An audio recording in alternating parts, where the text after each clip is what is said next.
Good morning, family.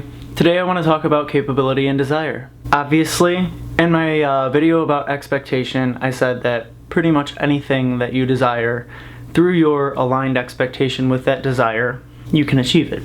In other words, capability is somewhat of an illusion. Now, why does it feel like we are capable of some things and incapable of others is really sort of the question that we're going to be answering today. This is because desire creates capability. In other words, when you really, really desire something, and I'm not talking about harshly desiring something because you need it in order to feel good about yourself and to fulfill your self-worth, which I did cover in the video on expectation. I'm talking about when you just desire something, when you desire to add something or experience something that you haven't before, you become capable of it. Because if you do not actually desire something, you are going to feel that you have to force yourself and make it happen to prove that capability to yourself or to another person. Of course, we have people who are incapacitated in a number of ways, and at the end of this video I'm going to even touch on certain incapacitations and actually being able to relieve ourselves and humanity of those sort of seemingly impossible things, but that may or may not be far in the future for human beings in general.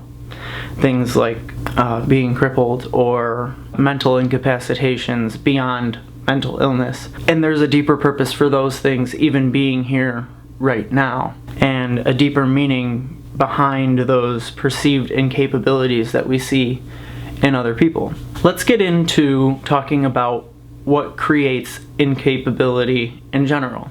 So obviously the first thing is not actually desiring something is the first thing that creates incapability.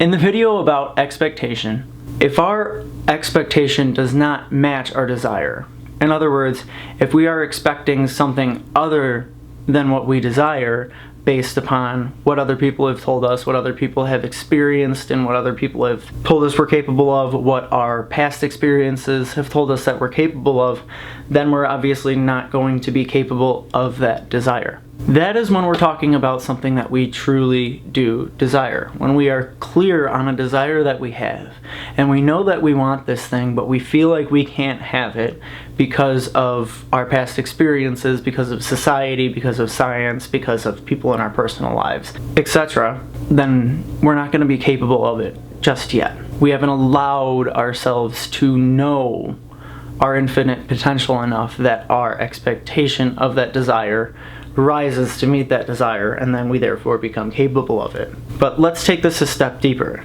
The issue that a lot of people have, beyond just not expecting what they truly desire, is desiring things that they don't actually desire. And I did cover this in the video about expectation as well. It's when we desire things rooted in what other people think of us, when we desire what other people have out of a place of jealousy, when we're desiring anything based in not the actual experience of the desire, but the having of that desire to prove oneself and to show other people that we're worthy. Desire rooted in what we think other people think of us, which again, we can't know what other people think of us. We have to really become clear on what it is we're actually desiring in order to become capable of it. Meaning we have to release all desires rooted in what other people think of us, rooted in proving ourselves, rooted in completing our self-worth, in order to come to clarity about what things we actually desire, so then we can begin allowing our expectation to rise to meet those desires, like I said in the beginning. But again, the reason why a lot of people feel incapable is because they are desiring things to get out of where they're at and to show people or prove themselves, or out of jealousy of what other people have. They're desiring things that they don't really desire, and therefore they are incapable of it. And they always will be incapable of it unless they come to a place where that desire is authentic to who they are from a place of wholeness. So how we become capable of something is that we have to release all of those desires rooted in what other people think of us, and then decide what we actually desire, And you can start small. You can sort of desire things that you've already had to get yourself up to speed with your feeling of capability and your feeling of allowing your expectation to rise to meet your desire, and then ultimately deciding what's really, really important to you, deciding what you really actually desire. From there, you can then begin allowing your expectation to rise to meet that desire. And when it does, then you truly become capable of it. And this goes back to the simplicity of the fact that capability is really the illusion created by authentic alignment of your expectations with your desires. Now I want to give word to what I mentioned in the beginning about creating a space of capability for things that we once perceived as incapable. Because there are certain physical and mental incapacitations that exist within many humans that we believe that we cannot, I don't want to say fix, but we cannot alleviate in humanity as a whole. Certain physical ailments, certain defects, or whatever that may be. First and foremost, we have to cover why it is that certain defects do exist in the first place. They are to show us perceptual contrast to what really could be for humanity. Defects that certain people are born with are to bring a certain degree of unconditionality, of unconditional love, through so that more and more becomes capable. There needs to be more love and acceptance and unconditionalness on this planet, and that is really the biggest reason that we see certain defects that we perceive to be complete and utter limitations. Because of the fact that once that degree or depth of unconditionality is understood on this planet, those defects will begin to be alleviated. Whether that happen within people's individual lives that are born with these defects, or that have or create certain ailments, or whatever it is, it's a depth of unconditionality that that individual person with that incapacitation needs to realize, or has asked to realize before coming into body, or before creating that ailment, etc. It's to create a space of a deeper unconditional love. And even if we do not see the alleviation of these defects in these individual people's lives and in the whole of humanity in our lifetime or in the next generation's lifetime or whatever, that's okay, because it's still bringing us to that depth of unconditionality. But yes, one day we will be able to alleviate, and people will be able to alleviate these ailments and these defects within their life. Anything is absolutely possible.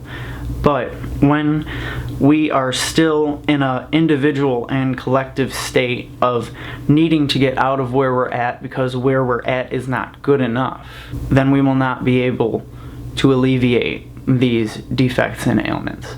We need to find complete and utter unconditionality and appreciation for these defects, and for things that we never could imagine we'd have appreciation and unconditional love for, before we actually see the alleviation of these defects and of these ailments that we perceive within our individual and collective lives. At some point, we will. It's already been created. The solution has been created. We just have to release our need to prove ourselves or to fix ourselves, or release that conditional love based in the non-acceptance and the rejection of these defects, the rejection of these ailments, and the rejection of even very heinous things that people do, in order for us to reach the depth of unconditionality that these ailments and that these defects become alleviated within our individual and collective lives. Literally anything is possible through a deeper and deeper depth of unconditionality. And beyond even defects and ailments, we have capabilities through our consciousness that we are not yet aware of either. And I covered this in my video about parallel universes and fractals, and when I was getting into higher dimensional beings and their capabilities. Yes, we're able to move things with our minds. That's a capability that we have. We're able to create matter out of thin air if we really wanted to. We can sprout wings if we really wanted to. It's just that we as a collective and in our individual lives have not reached the depth of unconditionality for what already is, the appreciation for what already is, that we cannot truly desire those things yet. We can, ultimately. There is just not enough appreciation for what already is and has been yet. And that is why we have these incapabilities as it relates to what we would call magical or non-physical abilities, or the ability to interact with matter without physically touching it. That is an absolute capability that we have, but we cannot reach a place where we authentically desire that if it is only a means to get out of where we're at, out of a lack of appreciation. But once we, in our individual lives and in our collective lives, appreciate the difficulties or I actually mentioned this in the video about parallel realities and fractals. Once we appreciate the difficulties of complete and total physical separation and this physical world, and how much beautiful contrast and how much beautiful variety it offers us, that's when we will be able to start authentically desiring to advance our capabilities of our minds. And when we do that, we can begin to actually start expecting those things. How far is that in the future? Could be tomorrow, could be 1,000 years from now. It doesn't really matter. What I'm really getting at is appreciation and unconditionality. That is always going to be the theme of my videos, is aligning oneself with the unconditionality of the present moment so that we are in tune with that potential, so that we know what our actual desires are, and so that we can allow our expectation to meet those desires and we become capable of those things. There's so many things that a lot of us are not appreciating in our lives right now, whether that be unwanted or wanted, and we're not appreciating our ability to attract and create whatever realities that we'd like to within our physical bodies and circumstances enough yet, that we just aren't, it's almost like we aren't capable of desiring sort of non-physical or magical abilities yet. And that's okay. We'll get there. But yes, absolutely anything is possible when we authentically desire it. When we authentically desire it, we become capable of it through allowing our expectation to rise to meet those desires. Love you.